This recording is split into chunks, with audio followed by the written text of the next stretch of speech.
Bien, bonjour à toutes et à tous. Alors aujourd'hui, petite vidéo pour vous apprendre à réaliser votre première application grâce à Visual Studio 2022.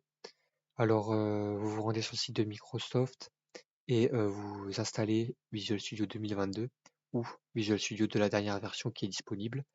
Alors, vous regardez la vidéo. Donc là, on va ouvrir ensemble le projet. On clique sur Créer un nouveau projet.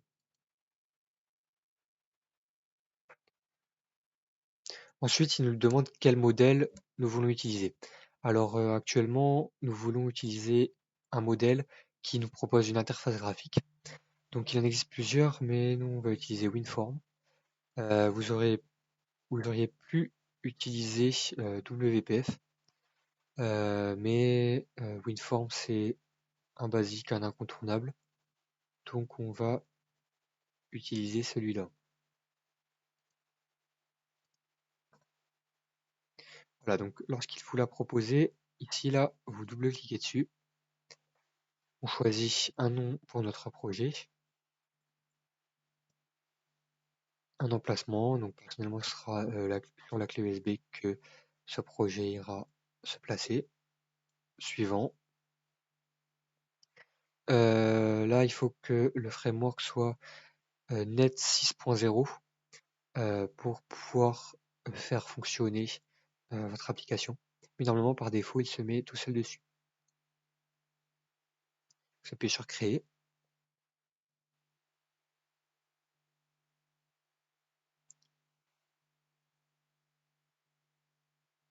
Donc le langage utilisé par défaut est C#. Donc nous allons écrire en C#.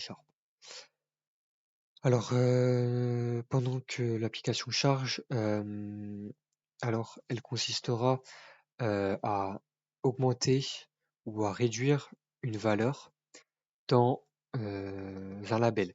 Par exemple, si une valeur est égale à 1, je peux appuyer sur un bouton pour la réduire de 1 ou appuyer sur un bouton pour l'augmenter de 1.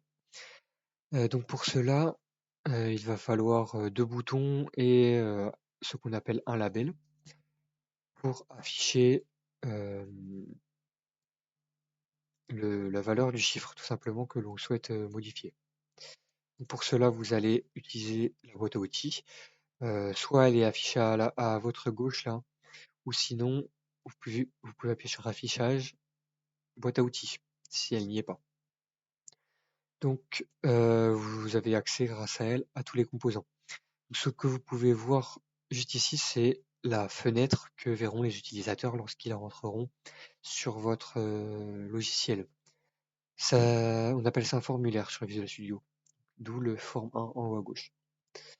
Alors, tout d'abord, pour accéder aux propriétés des boutons, donc tout ce qui sera manipulable par rapport aux boutons, tels que la taille, size ici, ou la couleur de fond, ou tout simplement le texte qui est entré dedans. Vous pouvez le manipuler par ici. Alors, on va écrire augmenter.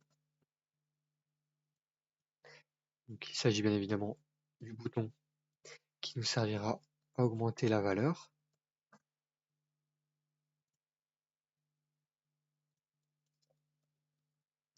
Pareil pour l'autre bouton, sauf que cette fois c'est réduire. Le name, c'est la propriété qui permet de manipuler le composant, qui représente le composant en tant que tel. Alors que le texte, c'est juste superficiel, c'est juste ce qui est affiché. Et pareil pour le label.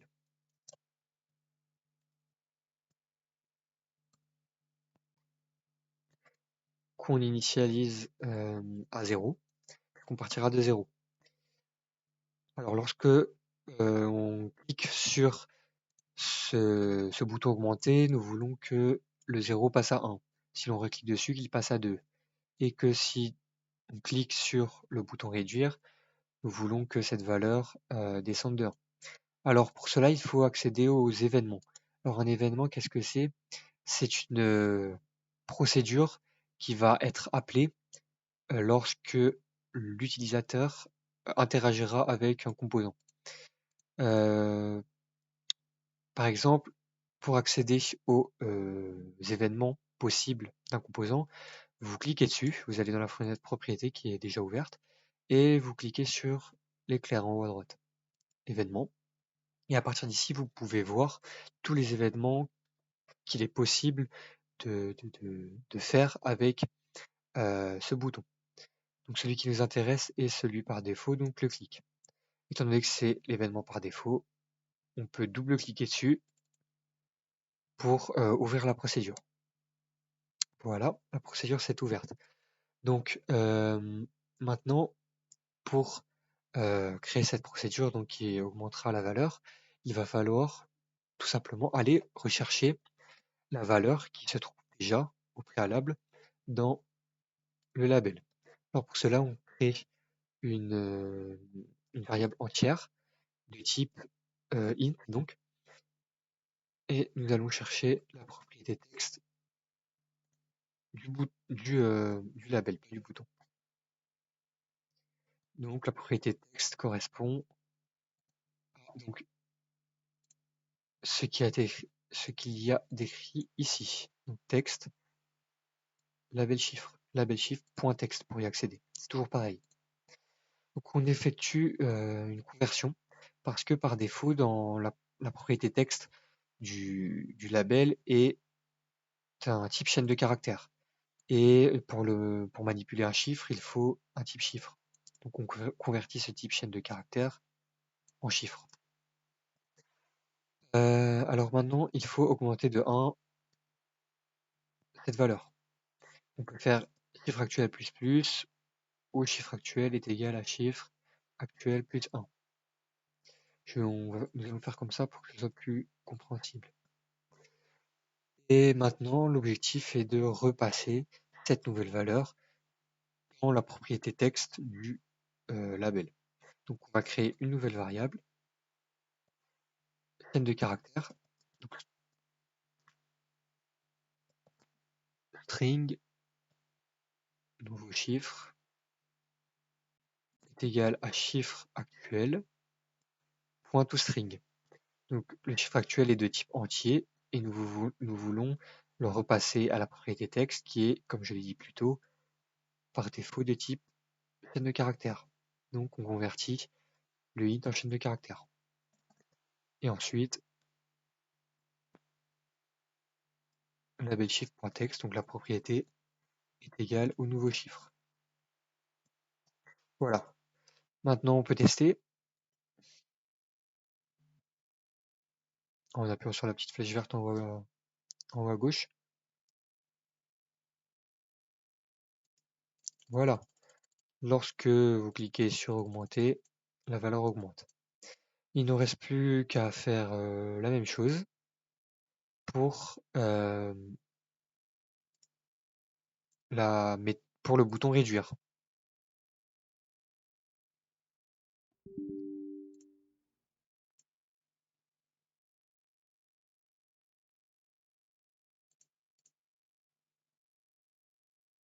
Alors, on va rouvrir la page parce qu'il y a un petit problème. Voilà. Donc pour le bouton réduire, c'est pareil. On double-clique pour activer la fonction événementielle clic et on fait un copier-coller. Sauf que au lieu de faire plus 1, on fait moins 1. On peut retester.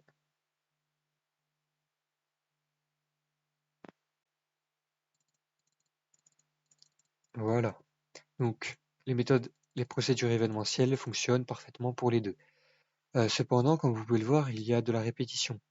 Et si vous n'êtes pas trop novice dans le code, vous avez déjà dû entendre qu'il faut éviter la répétition dans votre code. Donc tout simplement, je vais vous proposer une troisième méthode qui permettra donc de faire une seule procédure pour les deux boutons, pour éviter la répétition tout simplement.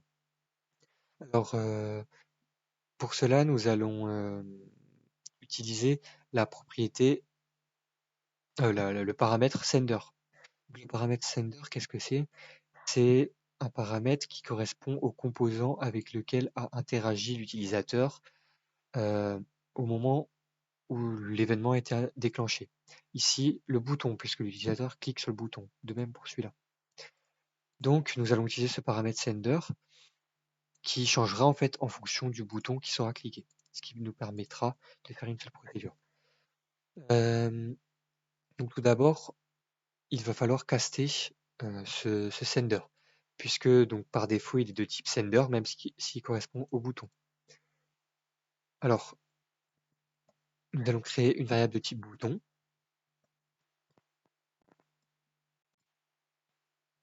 Voilà. Donc maintenant, notre paramètre sender correspond au bouton qui a été cliqué. Nous pouvons maintenant manipuler le bouton comme si c'était le bouton augmenté. Alors, donc il ne nous reste plus qu'à faire presque la même chose que précédemment. On recrée l'entier que nous manipulerons.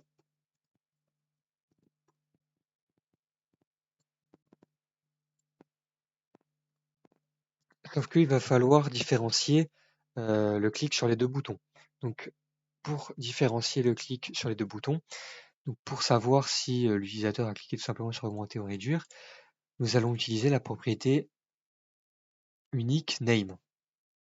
Donc name, c'est une propriété unique, comme je l'ai dit. Donc les deux boutons ne pourraient pas avoir la même propriété. Ici, elle s'appelle bouton augmenté. Donc, if bouton cliqué, le bouton avec lequel a eu lieu l'interaction, point texte égale bouton augmenté.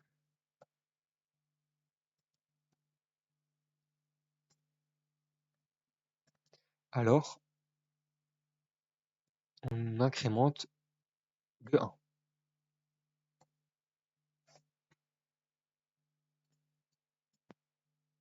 Sinon, on décrémente. Voilà, et il ne reste plus qu'à faire exactement comme ici, c'est-à-dire donc de passer le nouveau chiffre à la propriété texte.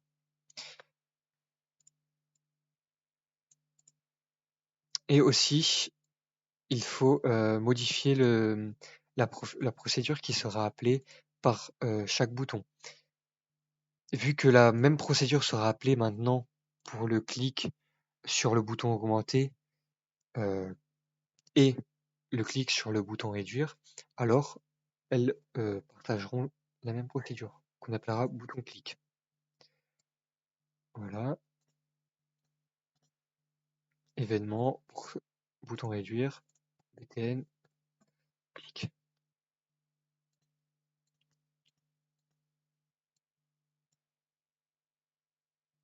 On modifie le nom de notre procédure.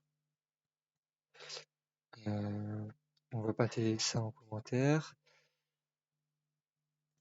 Et voilà, on peut maintenant tester.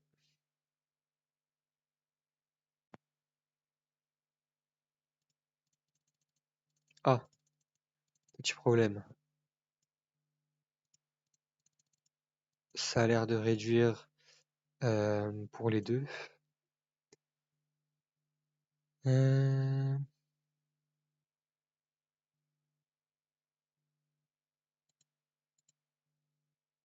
Donc c'est qu'il ne doit pas réussir à lire la propriété texte, ou alors qu'elle n'est pas égale. On va aller revérifier la propriété. btn augmenté. Ah oui, c'est la propriété name, pas texte. Voilà, donc j'avais fait l'erreur que je vous avais dit de ne pas faire au début. Les deux choses à ne pas confondre, donc la propriété name et la propriété texte.